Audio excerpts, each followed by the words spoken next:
that's sometimes the best way to learn is to reward them, even if it's not successful, and just go back and watch it on film. But I think that chemistry is already, growing game by game. And then just the other part, from an emotional perspective, you've always talked about that ultimately the game on the floor is the thing that means the most to you. And I just wonder, compared to a lot of these signature moments, whether it's hearing your name called as the first pick, all that you've gone through, is this one likeliest to stand out the most? For sure. Like, this is basketball. This is what I love to do.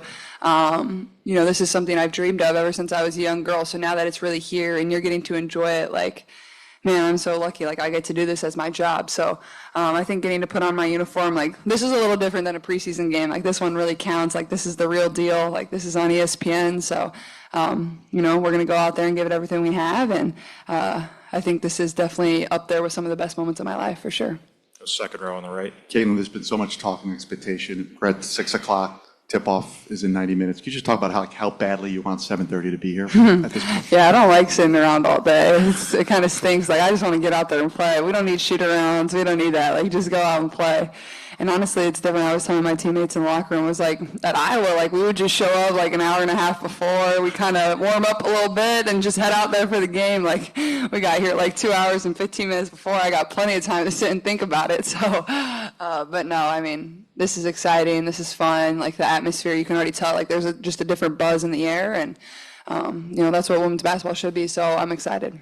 Go second row on the left. Hey, Caitlin, Alex Raskin, Daily Mail. Do you sort of have to think of yourself as a player a bit differently now? Has the pressure to score changed significantly for you at this level? Like, in a way of, like, I need to score?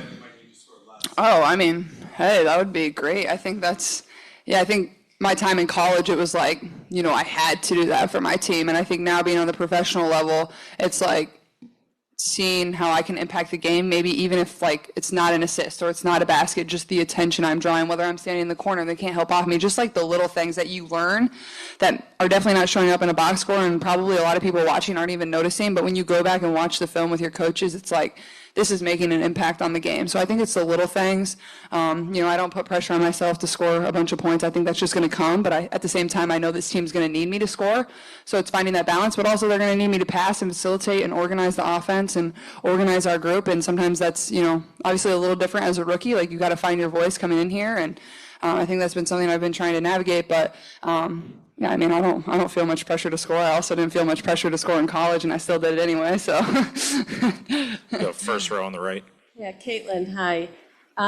You seem pretty relaxed out there. I was just wondering how you would describe your mood, and if it's any different than any other big moment, big game that you've had previously.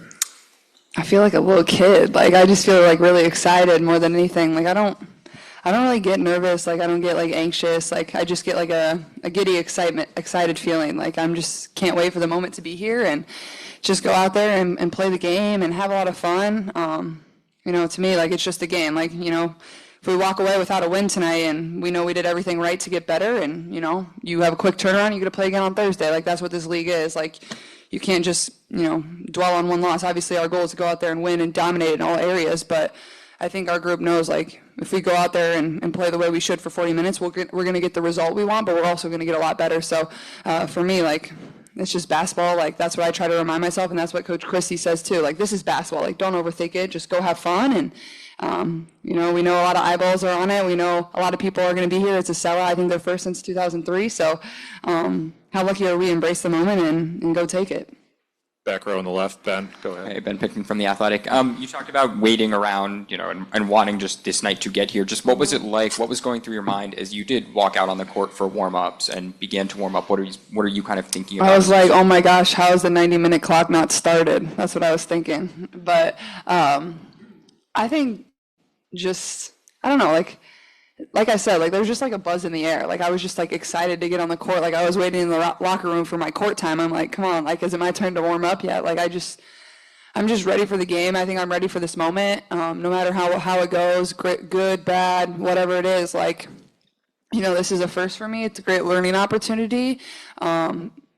And you only get your first WNBA game one time, so you better make the most of it and soak in every single second, because I'm never going to get this opportunity again. So that's always what I try to tell myself is, like, take a deep breath, look around, enjoy the environment. And I think that's gonna, go a long ways for me as this game starts. Go in the back row to the left again to Erica.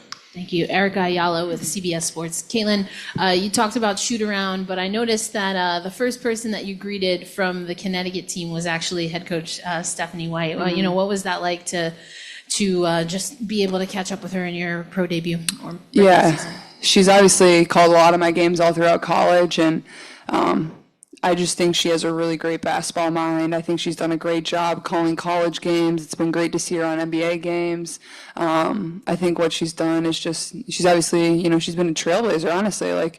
I think she's always been somebody that's been supportive of my game, and it's been fun to talk to her at shoot-arounds throughout my college career, and always been really supportive. And so I think the biggest thing is just it's fun to go against her now for my first time after her calling a lot of my games. Now I get to play against her, so I think that's going to be a lot of fun for the both of us. I think we have in the right and back row. Hi, Margaret Fleming from Front Office Sports. I wanted to ask, as you and your draft class have just become national celebrities and you guys are making your big debut this week, what does it mean to you to be a part of elevating the league? Yeah, I think it's been special. I think obviously there's been so many stars and so much talent in this league, and the more this league's given an opportunity, the more it's going to flourish. I think that's the biggest thing is the more we play on national television, the better the players are treated, no matter what it is. The more teams we have, expansion's going to help. The more talent we can get in the league. Obviously, there's less than 144 spots right now, and I know firsthand how much talent there is in the United States of America, or all across the world of skilled basketball players. And the more we can get in this league, and the more talent, and the more visibility, that's just going to help grow this game, grow the league even more. But I think coming in as a rookie and women's basketball across the board being at an all-time high, how lucky are we that we get to come in and be in this moment with everybody else? You can't really script it any better. And for me, I just feel fortunate, and hopefully we can continue to move it forward and continue to show the world how great women's basketball is. You got time for one more in the middle there, second row. Hi, Caitlin. It's Paulina, Fox News Digital. I have a question similar to that.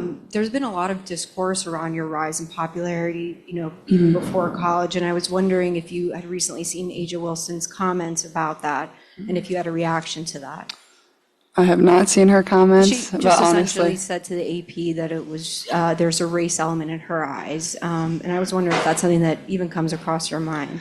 yeah, I think there's opportunities for every single player in women's basketball. I think the more opportunities we can give across the board, that's what's going to elevate women's basketball. It doesn't need to be just one or two players, and I think that even goes back to college. I think the parity in women's basketball is what's making more people want to come and watch it. And I think the more we can spread the love, show people, show their talent, show their teams, that's just going to continue to elevate it. So I think that's the biggest thing. I've had a lot of fun, being in the spotlight.